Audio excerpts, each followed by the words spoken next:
मैं अनुराग हूँ, उम्र 25 साल, दिल्ली के प्राइवेट कॉलेज में हिस्ट्री का प्रोफेसर। पढ़ाने का काम मेरा शौक है, लेकिन उस शौक के पीछे एक और भूख छिपी है, रहस्यों की, अनजाने इलाकों की और पुरानी कहानियों में छिपी उन सच्चाइयों की जो इतिहास की किताबों में कभी दर्ज नहीं की जाती।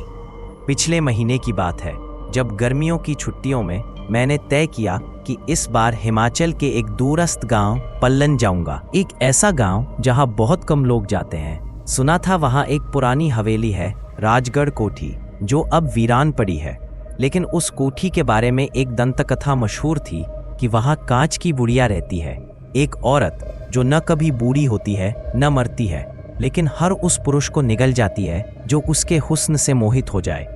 मैंने सोचा कहानी होगी, मिथ, लेकिन इतिहास में कई बार मिथ ही सच्चाई बनकर उभरता है। मैं अकेले ही निकल पड़ा।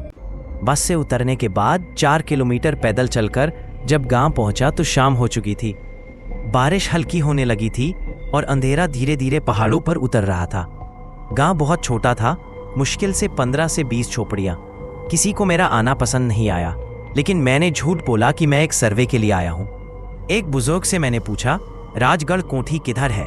उसने आंखें चौड़ी करते हुए मेरी ओर देखा, फिर बुदबुदाया, कांच की गुड़िया, मरेगा तू भी। मैं मुस्कुराया और आगे बढ़ गया। घने जंगलों से होते हुए जब मैं हवेली पहुंचा तो मेरे रोंगटे खड़े हो गए। भारी लकड़ी का दरवाजा, दोनों ओर पत्थर की मूर्तियां और ऊंची ऊंची दीवारें। लगता था जैसे समय यहाँ रुक गया हो। दरवाजा खुला हुआ था। मैं अंदर चला गया। हॉल में धूल जमी थी, लेकिन अजीब बात, मोमबत्तियां जली हुई थी। ताज्जुब हुआ, क्या कोई है यहाँ? आइए, आपका ही इंतजार था। एक धीमी रेशमी आवाज कानों में पड़ी। मैं चौंका। सीढ़ियों से नीचे उतरती एक औरत, लंबे खुले बाल, नीली साड़ी और हल्के सुनहरे गहने पहने हुए मेरी ओर बढ़ रही थी। उसकी चाल में ऐसा जादू था कि मैं हिल ही नहीं पाया। आप यहाँ? मैंने घबरा कर पूछा।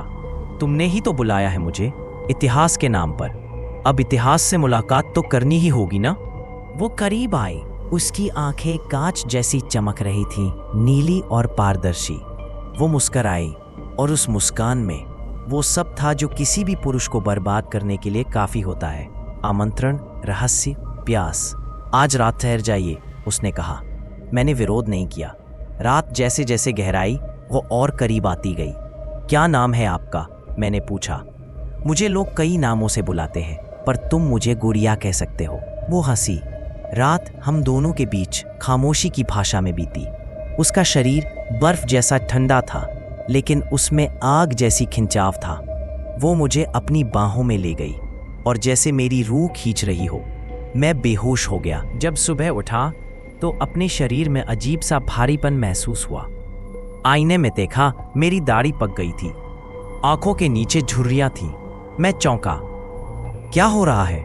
मैं दौड़ा, हवेली से बाहर भागने लगा, लेकिन हर दरवाजा बंद हो गया। हर खिड़की से वही चेहरा झांक रहा था, गुड़िया का। इतिहास में कुछ नाम नहीं होते, सिर्फ घटनाएं होती हैं।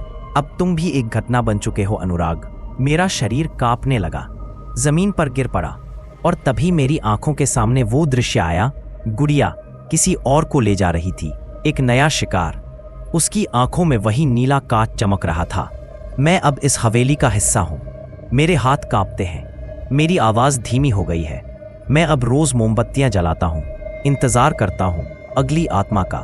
और जब कोई हवेली के दरवाजे पर आता है तो मैं अपनी कांपती आवाज में बस इतना कहता हूं, आओ आओ, अंदर आओ।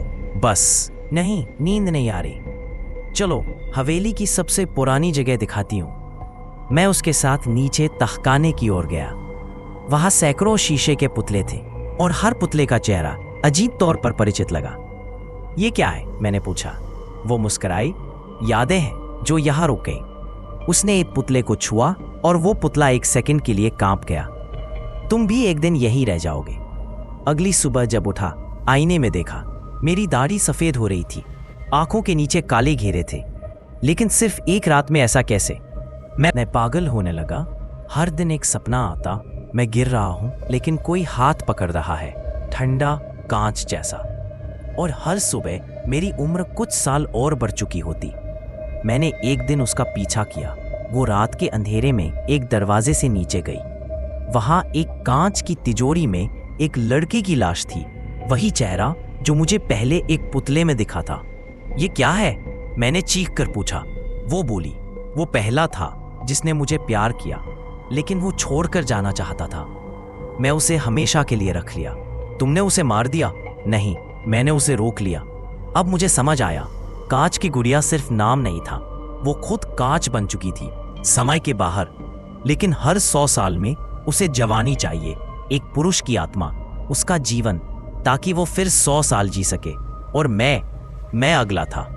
मैंने एक रात भागने की कोशिश की, तहखाने में आग लगा दी, हवेली जलने लगी, लेकिन वो बस हंस रही थी। तुम मुझे नहीं जला सकते अनुराग, क्योंकि अब मैं तुम में हूं। मैं बेहोश हो गया। जब आंख खुली, मैं एक अंधे कमरे में था। मेरी आंखें देख सकती थी, लेकिन शरीर हिल नहीं रहा था। शीशे की बनी एक पुतली के अंदर बंद था मैं।